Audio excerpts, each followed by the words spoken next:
पहले नन्ही नन्ही रहे अब पन के लागल। ई का कहतारा बुलेट भैया, पहले नन्ही नन्ही रहे अब पनके लागल। तो ए बुलेट भैया जतने ओकरा के कस के दबनु ततने उ तेल में पनकी। हर घड़ी मनवा हमारा खोजता रे मुहे। ए बुलेट भैया तारा मुहे लाग गइल बा का हो कि तहार हर घड़ी मानवा खोजते रहे।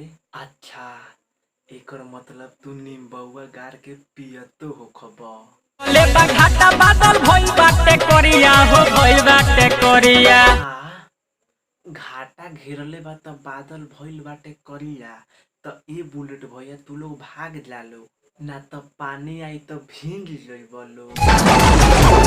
बुलेट भैया चमकतो बावे, भाग जालो ना त लौका गिरी नु त मर जइबो लो। गोड़ा बिछलाइल सामान गइल छितरे। ई के कहतारा बुलेट भैया, गोड़ बिछलाइल सामान गइल छितरे। ए बुलेट भैया हाली हाली उठाव ना त लोग देखी त कही कि मार के छितार देले बा। जब हम साटिले त होन ताकेला। का कहतारा, जब हम सटिले त होने ताकेला। का करो ताहार देखो का कि कोई के बा।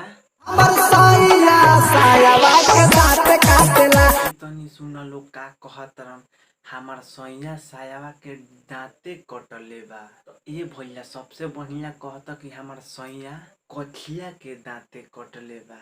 तो चलिए दोस्तों वीडियो को यहीं पे खत्म करते हैं। अच्छा लगे तो लाइक शेयर कमेंट और चैनल पे नए हैं तो सब्सक्राइब कर लेना, साथ में बेल आइकन दबा देना क्योंकि जब भी हम वीडियो डालें तो सबसे पहले तुम्हारे पास चल जाए।